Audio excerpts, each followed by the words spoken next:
And we're live. Good evening, everyone. Welcome to the live chat once again for April 6th, 2022.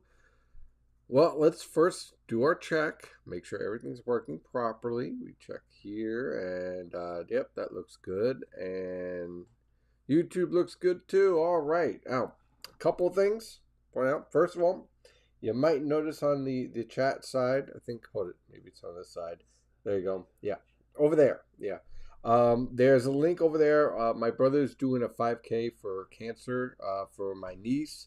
So, much like last year, if you have a chance to donate, that'd be awesome. Um, and I think that the reason why I bring it up is just that it's a good cause, and it's good to see my brother run a 5K. I will not do that stuff because my knees will fall out. No way. I do powerlifting. My knees, I have the lung capacity. That's not the problem. But my knees they just hurt with me even just saying 5K. So that's not going to work for me. So yeah, definitely check that out. Also, I put links in social media as well, so definitely check that out. Um, so we have a lot to talk about this evening. We've already had a pretty good amount of rain. We have more rainfall on the way. I want to show you what's going on in the stratosphere right now. We'll talk a little bit of baseball in terms of opening day. The Yankees did the right thing, by the way, by pushing the game to Friday. So that's certainly some smart moves, and I hope baseball kind of does that more proactively this year rather than the past couple of years where they'll wait till like the last minute to cancel what was obviously a game that was going to be washed out, and they got fans coming in, whether or not they're going to be able to use their tickets or not. So it's just a mess. So a good fan service there. And also the Nationals moved their game up to 7, which is good news for you Met fans like myself, because that means that you're likely to see the game played. So we'll talk about that. Of course, taking your questions or anything you might want to ask about meteorology. And we'll go over some of the features that I'm using for this forecast, kind of an educational thing. So that's kind of the itinerary for it today. So let's check out what's going on right now. And let's see if I got this right. There we go. All right. The sound is low.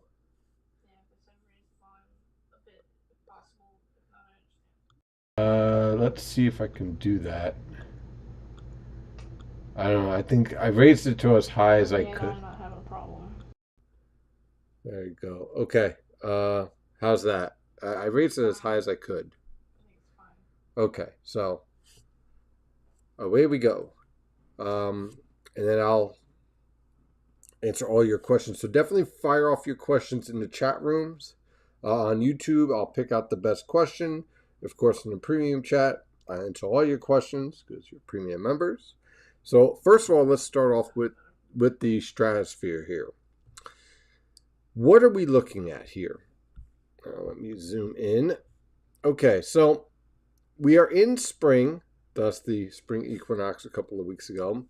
And ever since that has started to evolve, notice the stratosphere is starting to cool.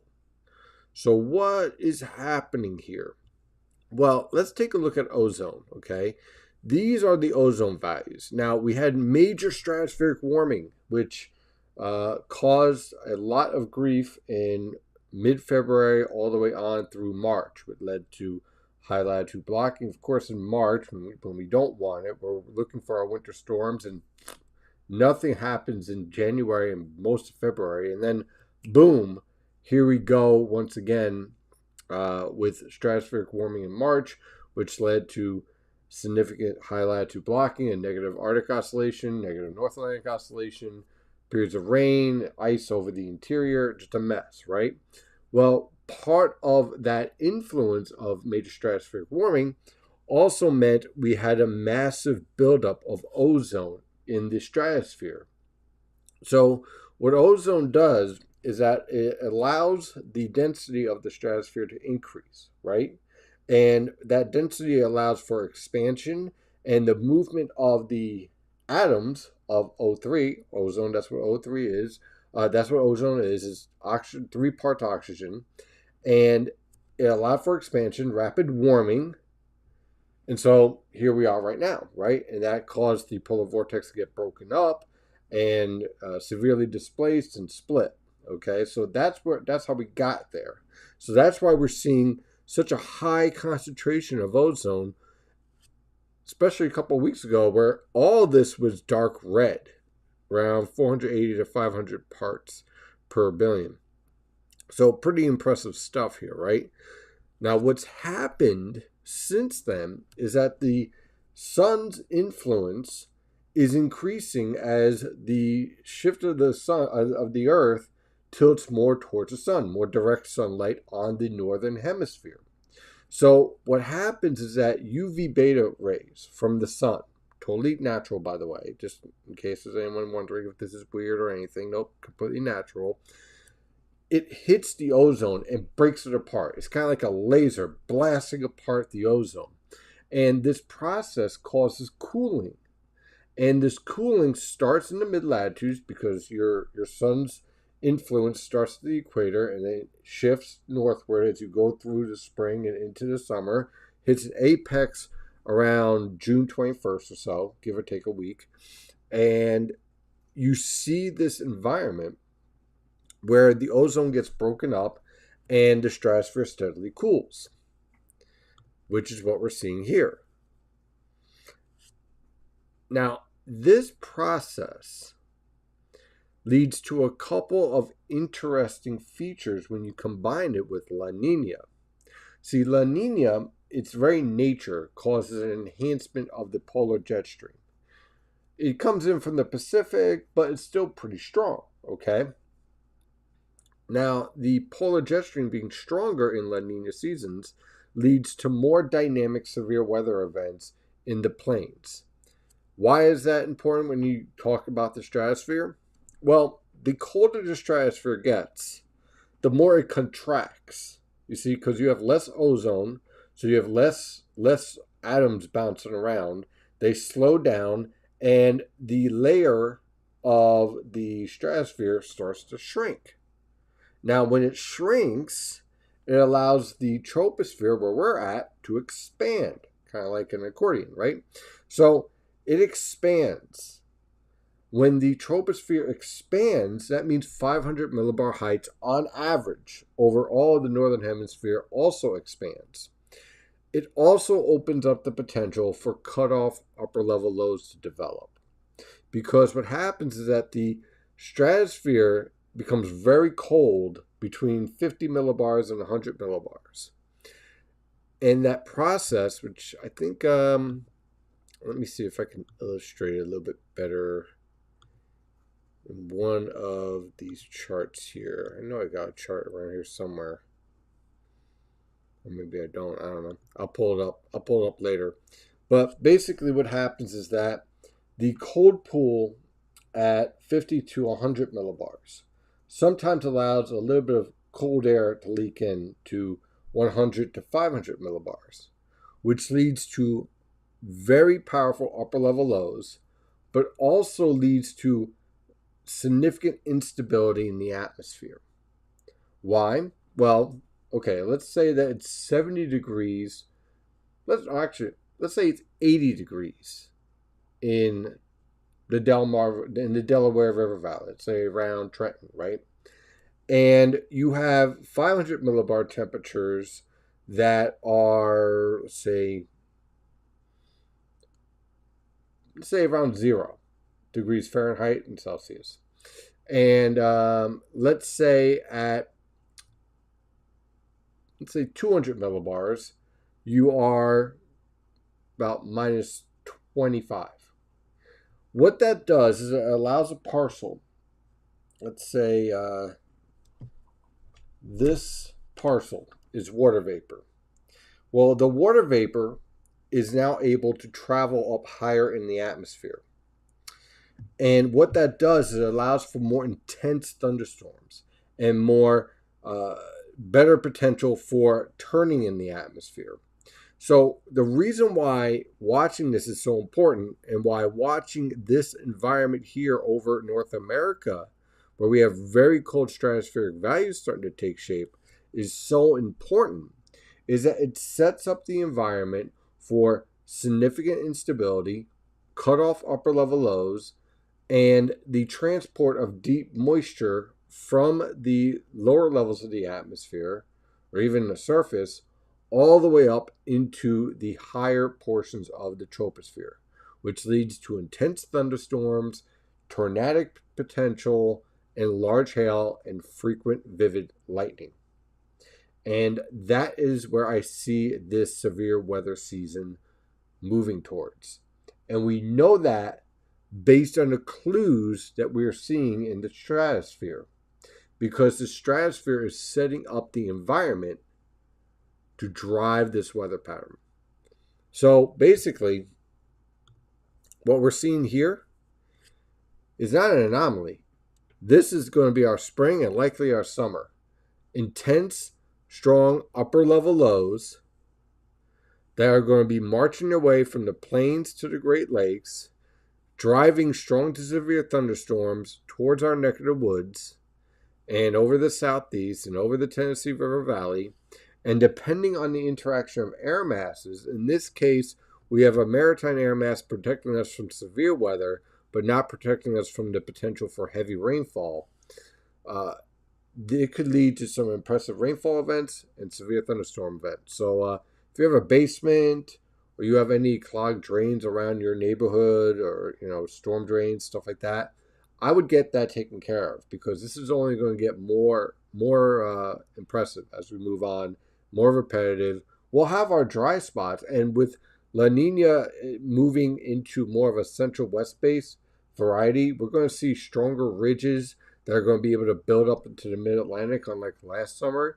So I think that because of that, we'll see more heat waves this year than what we saw last year, and also plenty of humidity, unfortunately.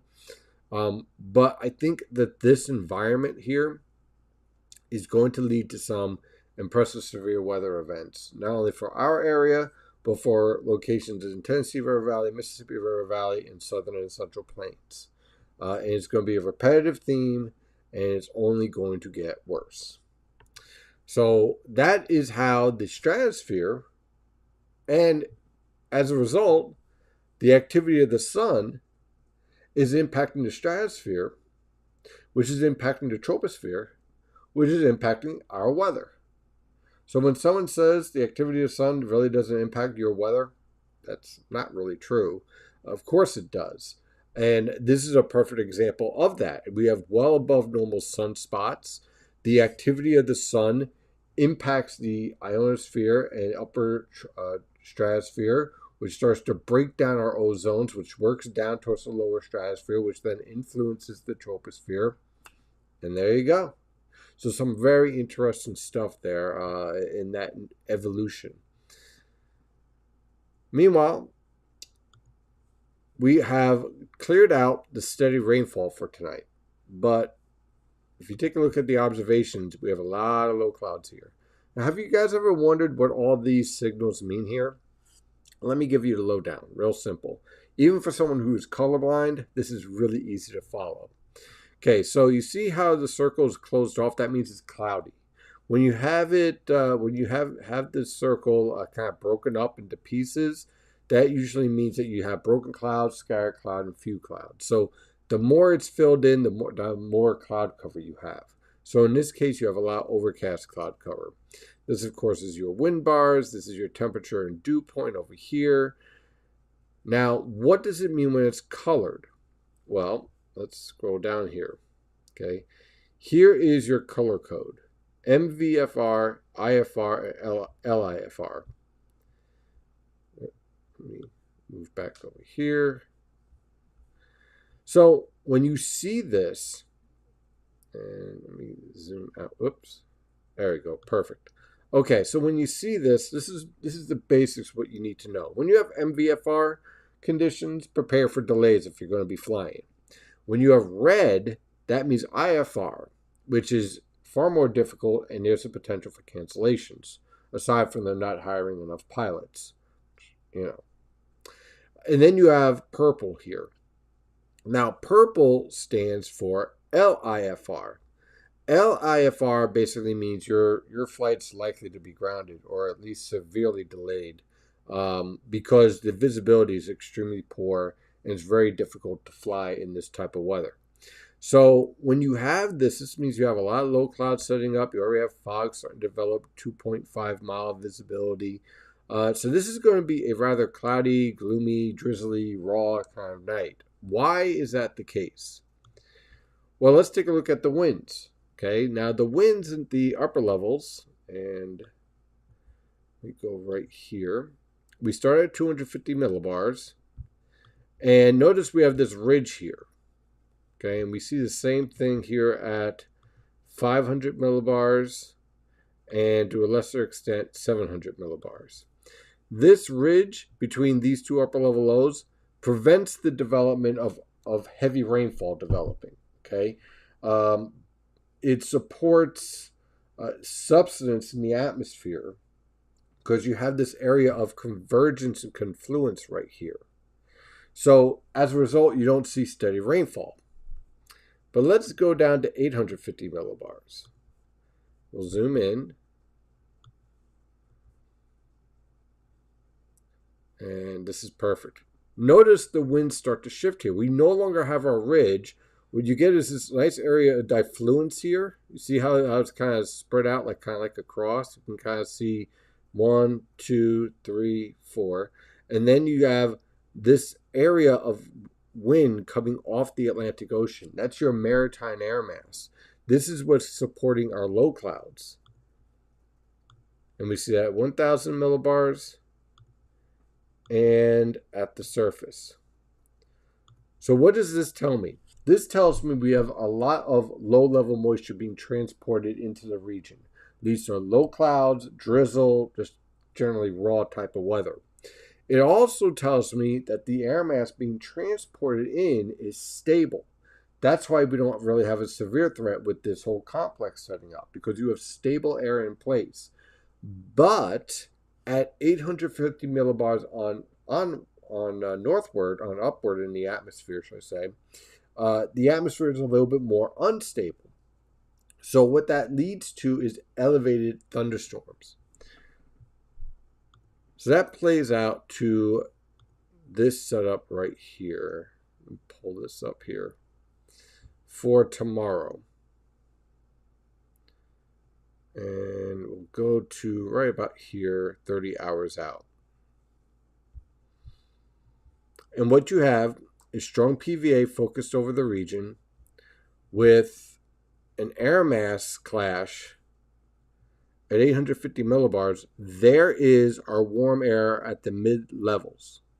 There's our support for instability. Here comes our polar air mass, and here's our marine air mass over New York City.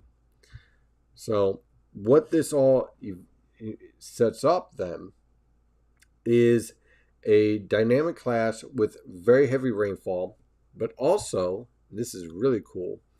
Let me pull up this right here. 850 millibar. Oh, there it is. It sets up the development of an 850 millibar low. Right about here.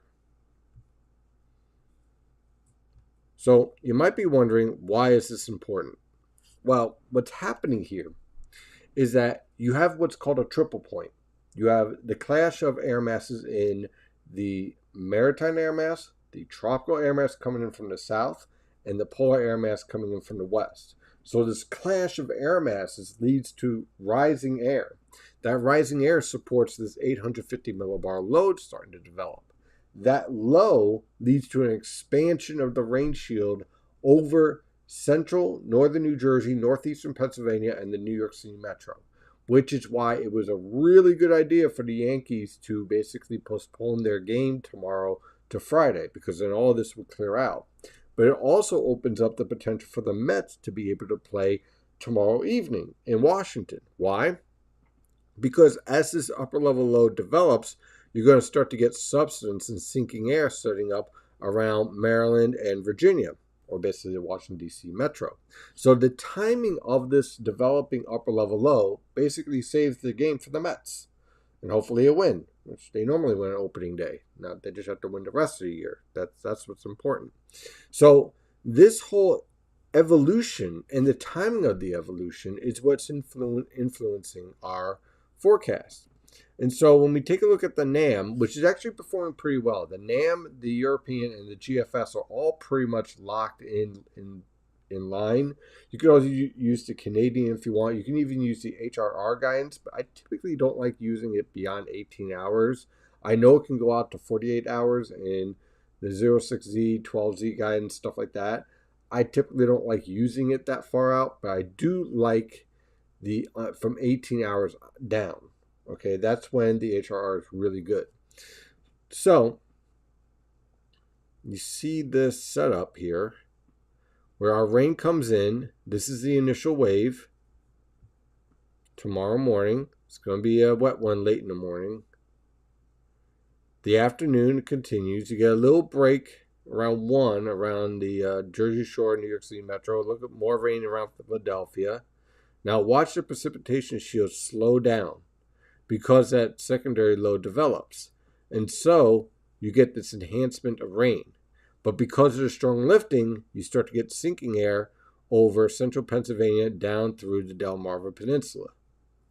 And so that's what allows you to clear out rather rapidly down here in Baltimore, Washington, Delaware, southern New Jersey. But for central New Jersey, Philadelphia Metro, and especially New York City Metro, you end up with a ton of rain. And so this is how you end up with about 1 to 2 inches of rain in these areas because of this very heavy rainfall. And don't be surprised if there's some urban flooding out of this as well. So this whole environment, this clash of air masses, the influence of the stratosphere, all of that stuff is all coming together to setting up a pretty impressive wet weather pattern that started today and will continue on through tomorrow. I do have some good news, though. You want some good news? Okay, let's have some good news here. Let me pull up the European ensembles, and I'm going to show you some good news. After our trough lifts out, we get a nice ridge. If you're looking for outdoor activities, next week is your week because it's going to be dry, it's going to be sunny, and it's going to be pleasant. And even better, the next cold front that comes through, notice where all your below normal heights are focused. They're all focused well north and west of the region, which means our next cold front that marches through on Friday is not going to have much of a punch. So we get a nice break from the rainfall. We still have this trough lingering off to our west, so we have to watch out for some troughs as we move on through the rest of the month, obviously, and some cold fronts. But I think we get a break in the heavy rainfall pattern, and we shift more to a warm, dry pattern on the way. So that's what I got in terms of my rant for tonight. I will definitely now start to answer your questions. And we start back up here, and then we'll head back over towards YouTube in just a moment. So let's see here. All right, so let's see. How's the evening commute looking for tomorrow? Not good. Expect very heavy rainfall, especially from if you're around northeastern New Jersey, central New Jersey, New York City, Connecticut, those areas. Very heavy rainfalls can be expected, poor visibility, and also I would be concerned about the potential for urban flooding. So just be aware of that. Don't be surprised if there's some roadways that get shut down by surprise. What is remarkable is that just in the last week or two, the area of cold temperatures has really shrunk all the way up to 700 millibars. Summer is on the way. Yeah, I mean, this is typically what you see in the spring and summer months. You see this rapid retraction, much like what you see in reverse in the fall. You see a rapid expansion of cold air. It's the power of the sun and time of the seasons. Earth's magnetic field is part of a vital part of making sure the strong UV wavelengths reduce effect on surface without protection from the UV and cosmic rays. No life on the surface of the Earth, only oceans. Yeah, that's pretty true. That's why the magnetic field is very important to study, and it's holding up well. So there you go. Looking at Earth New School, one can see the upper level lows at 500 millibars and 250 millibars. Still a lot of amplification at those levels. And we'll continue to see those amplifications because of the cold air aloft that's going to be sneaking in. What's going to be interesting is that the whole 500 millibar field will be rising. So the average will be rising, but you're also going to get these impressive upper level lows that are going to be very strong anomalies. They're going to move very slowly, and they're going to create some pretty impressive and unfortunately dangerous severe weather events as a result. Saw that the SPC is showing severe storm threats in the plains and south on days 6 and 7. Does the activity in some way works in its way to our area? Too far out to say, like days 8, 9, 10, in terms of forecasting for convection. In this pattern that's going to be setting up, I'd be more inclined to focus severe weather more towards the Tennessee River Valley and southern mid-Atlantic. I would say if we were maybe 4 weeks later, I think then you probably would include a better potential for the northern mid-Atlantic as well. A little bit of spy drizzle in Union County. Over under on first GFS Phantom hurricane spin up. May or June. If May, chances of spinning up a hurricane in northeast. Actually, all right, look, I think the GFS has significantly improved. They've actually done a really good job. They still have a convective feedback area, to your point. So I would say that I think the GFS does improve in its long-range forecasting. I will also say I never trust a synoptic model with a hurricane forecast beyond 5 days. That includes the European guidance as well. The reason why is because hurricanes are warm core systems, okay? They're driven by the development of convection. They're also driven by the interaction of dry air, even a little bit of dry air. And that interaction, that influence, well, it can create a lot of havoc and a lot of errors. So it's dangerous to trust any model guidance in terms of development of tropical weather, tropical systems. But I will say this, I do think the GFS is going to be improving this year. I think they've made a lot of strides. I would still lean more on the European guidance in terms of the overall 500 millibar pattern. But I'm going to be interested to see what our improvement has been compared to last season in terms of these upper level lows, should I say these hurricanes and tropical storms. And I do expect an above normal season. I'm not sure exactly how many. I'm still working on the number on that. But I expect above normal season for 2 reasons. 1, a favorable La Nina environment. And 2, the NHC is continuing to name subtropical storms. So with those 2 factors, it's a guarantee that we're going to have above normal names this year. Will there be strong ridges to balance the strong cutoff lows? Absolutely. That's how the atmosphere balances itself out. And that's why I think we're also going to see the potential for some pretty good hot weather events. At the very least, hot and humid this year. So get your air conditioner ready because you're going to need it this year. Now let's check out YouTube and see what type of questions we have here. And I appreciate the donations, by the way. That's really awesome. Will there be thunder as the low crosses the Cape May tomorrow night?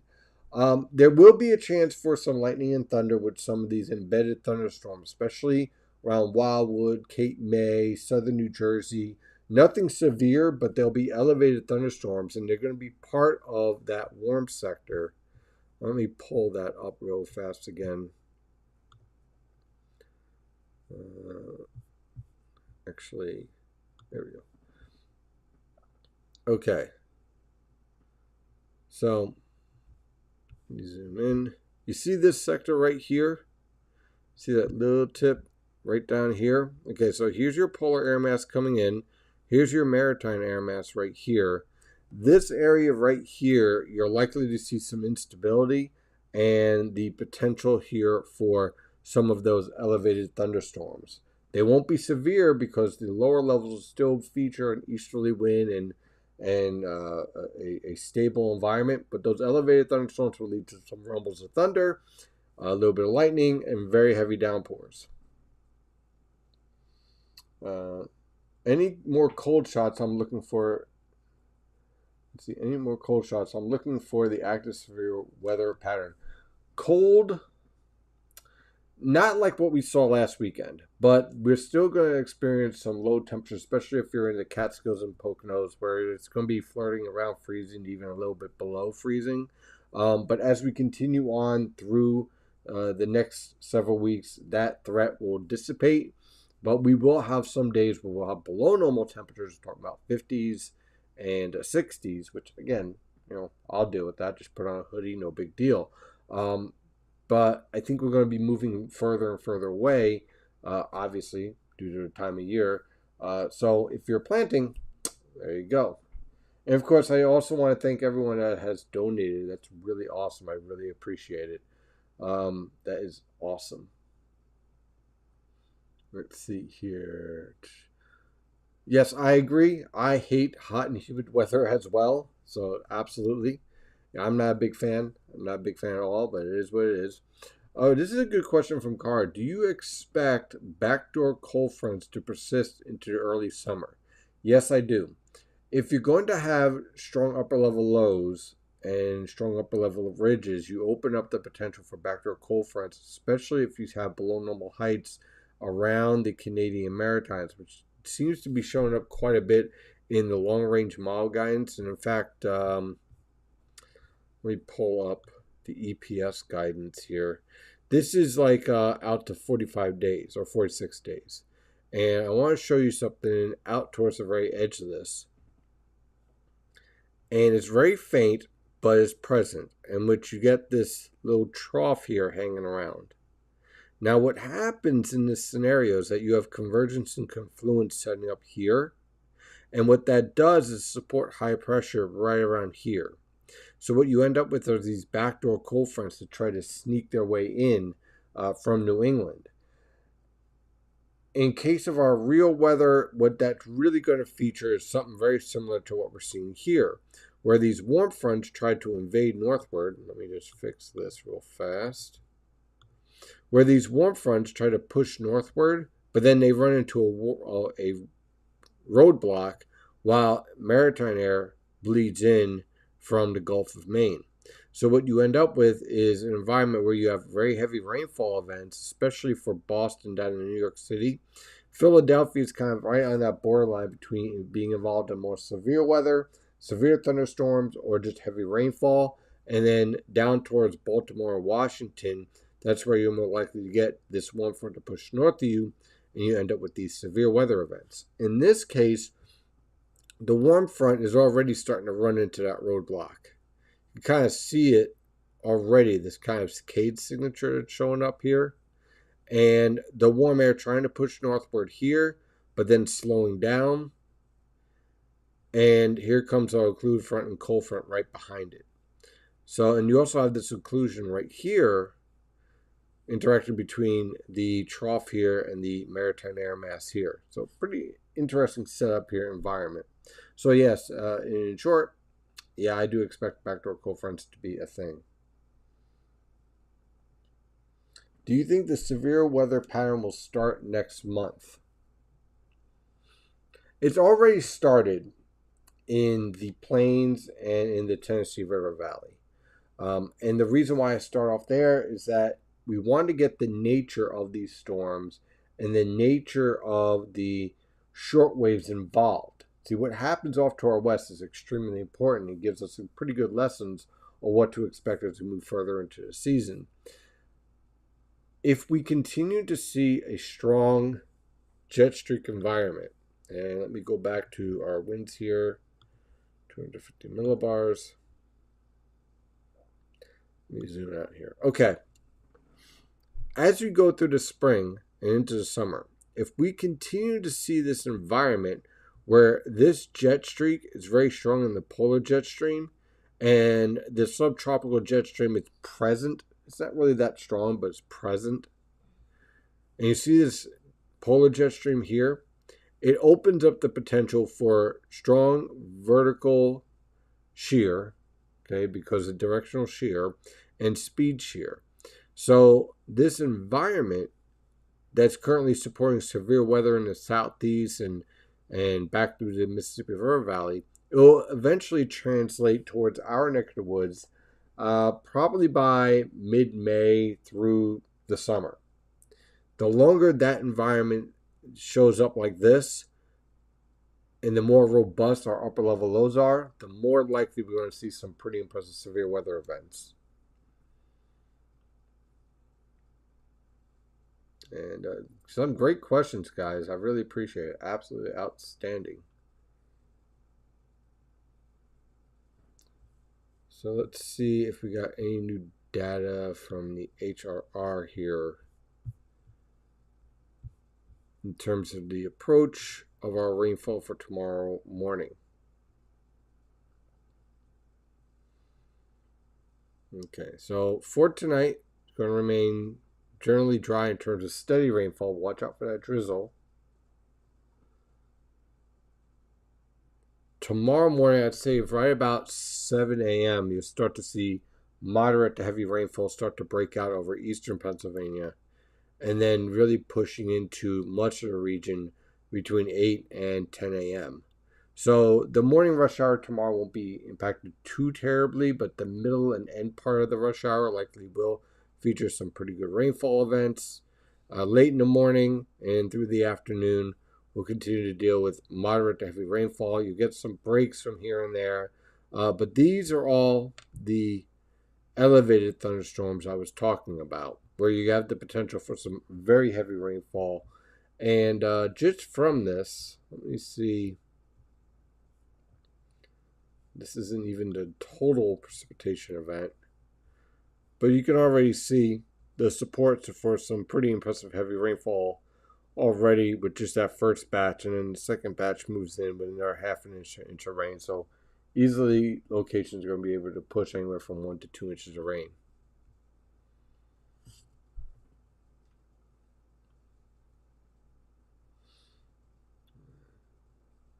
Is the persistence and strength of the subtropical jet stream surprising given the presence of weak La Nina?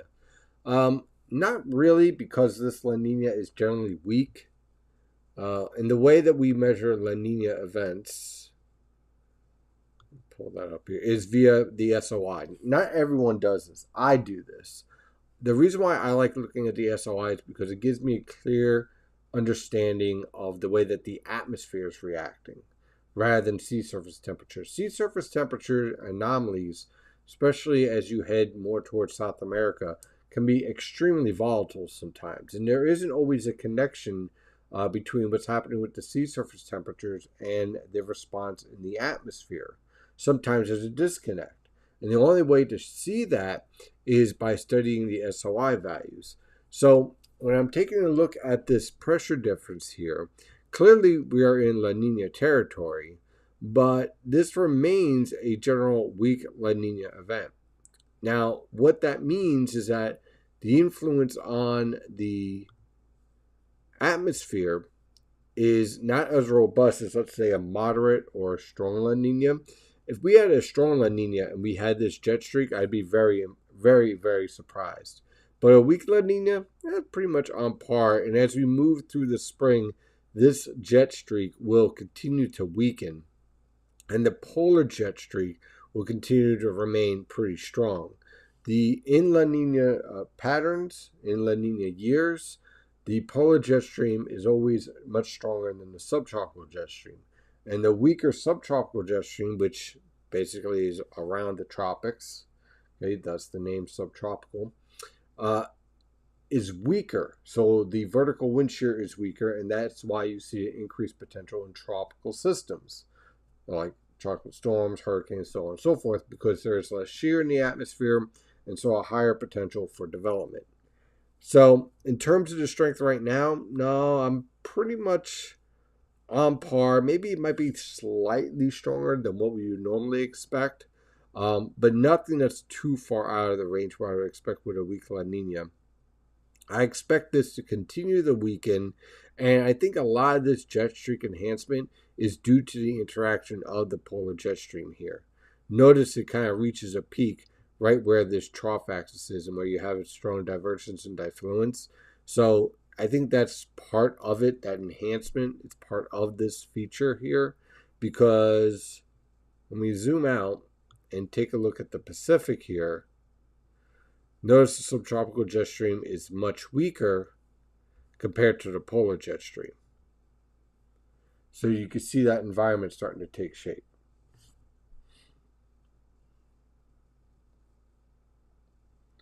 Outstanding questions once again, guys. Great job.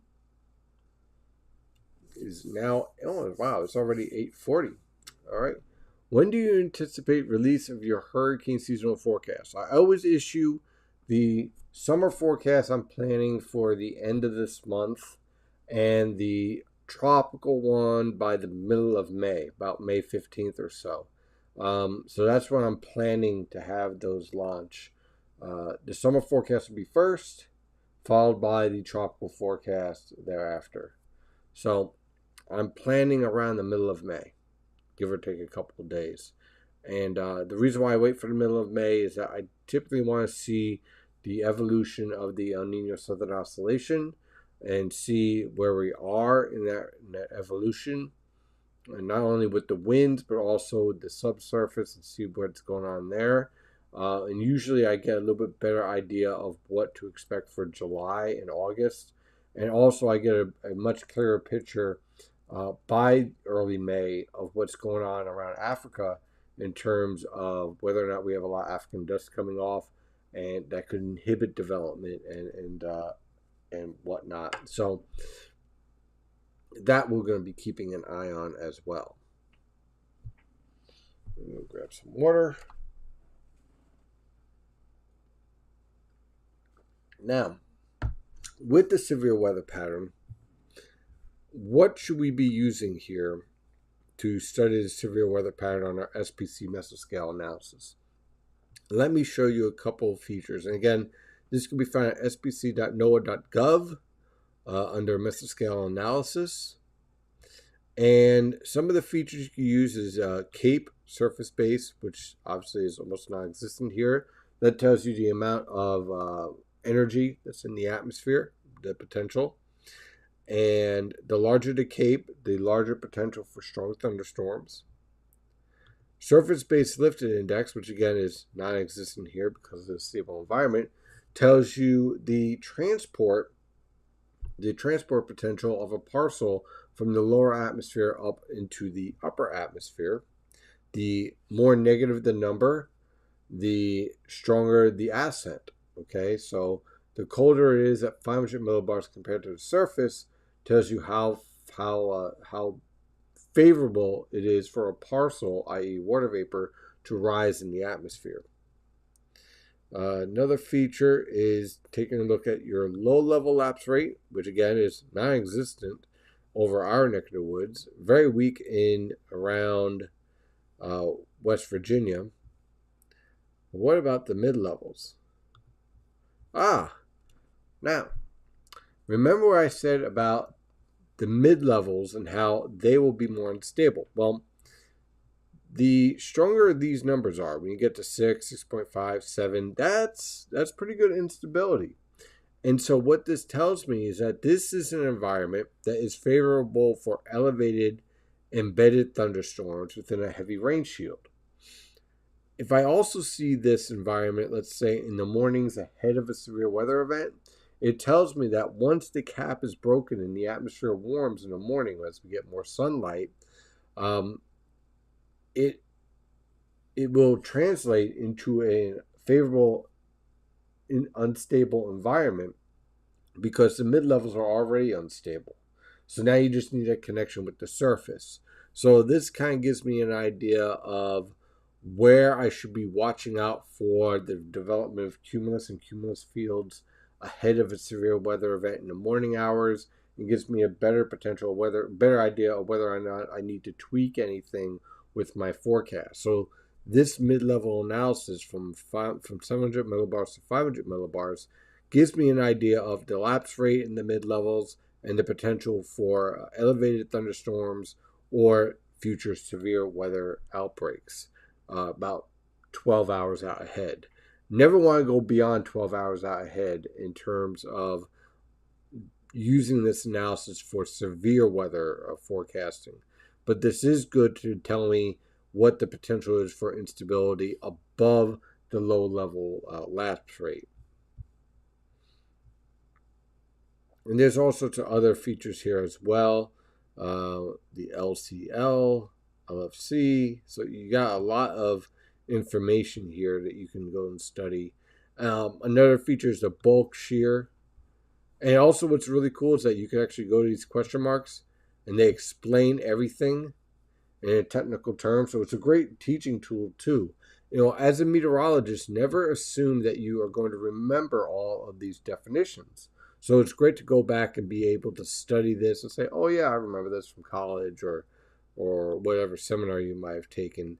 So bulk shear gives you a good idea of where your potential is for turning in the atmosphere and also severe weather.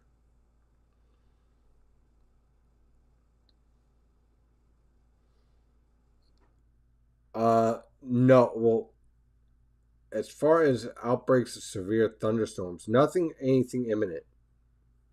I'll put it that way. I don't like to make any type of severe thunderstorm forecast beyond 48 hours, because there are far too many factors at the mesoscale and microscale level that influences development of severe thunderstorms. Even the day of a severe weather event, you can have microscale factors or even mesoscale beta factors like a sea breeze front or convection that developed in the morning that leads to a lot of low clouds, which leads to less instability than what was forecasted. So there's a lot of factors to go into that. But in terms of anything short term, nothing. Nothing to worry about because we have a stable environment, which we could see pretty clearly in our low level lapse rate. You could also see, let's see here.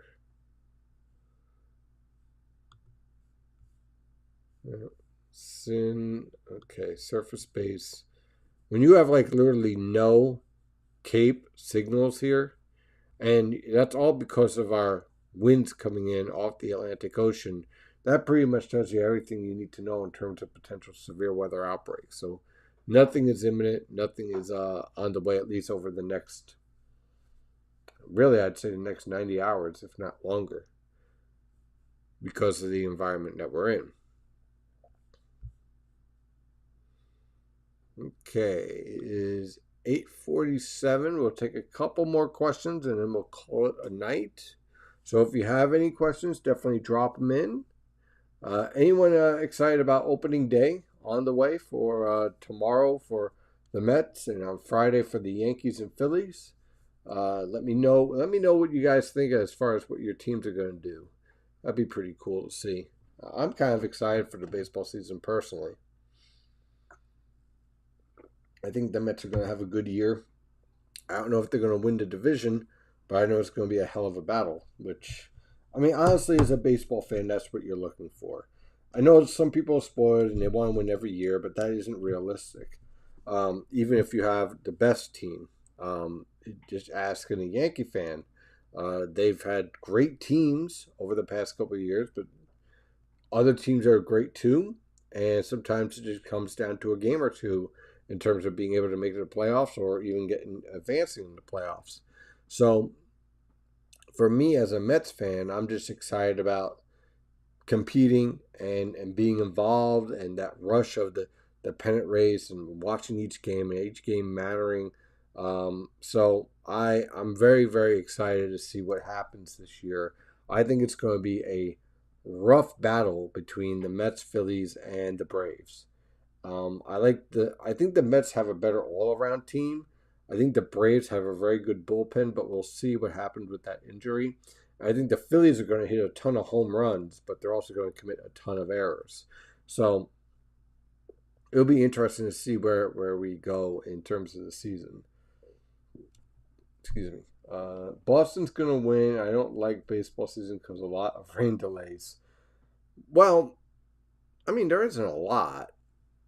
there are in April. In April, there's a lot of rain delays. But once you get past that, usually they're pretty good in terms of rainfall and rain delays. And that's why they have a lot of games at 7 o'clock, which is smart because then you miss a lot of the worst convective features, and then at most you just get a delay and then it blows on through. So let's see here. Was Oakland taken over by the lady from Major League Movies? Talk about a fire sale. Yeah, Oakland, I'm not sure what the heck they're doing. I know you want to rebuild sometimes, I get it, but what they're doing, I don't know. The thing is that with a rebuild, you would expect them to have at least some pretty reasonable trades. And the trades that I've been seeing, I don't see them building up a really strong farm system with what they've been doing. So I'm not sure what exactly they're trying to plan out there.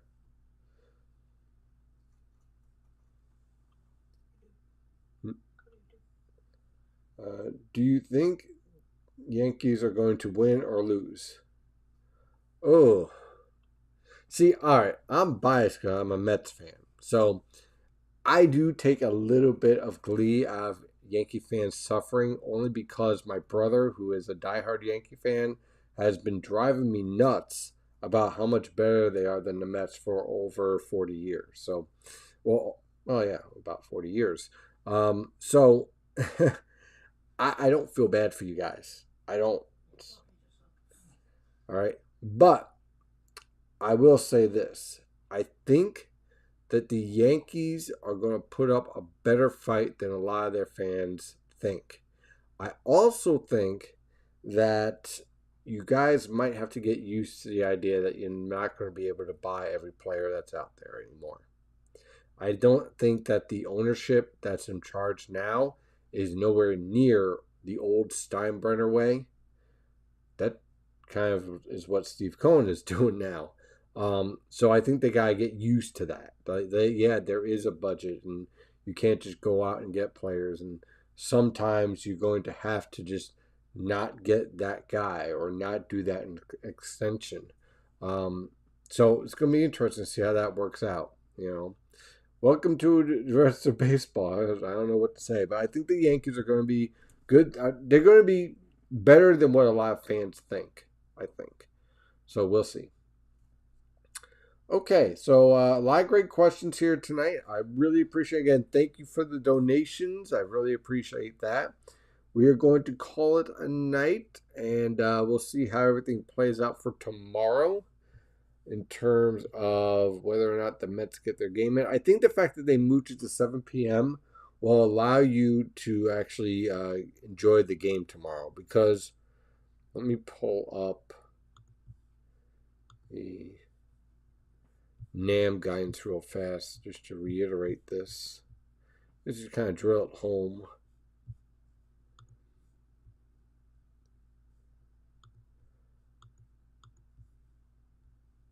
And here we are.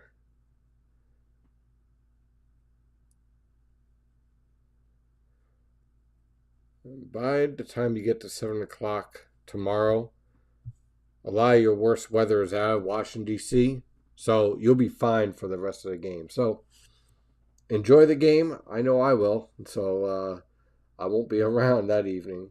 So I'll see you next Wednesday, and we'll see how everything works out. And I hope all you Met fans, Yankee fans, and Philly fans and all enjoy your opening day as we start this week of baseball. Have a good one, and as always, stay safe out there.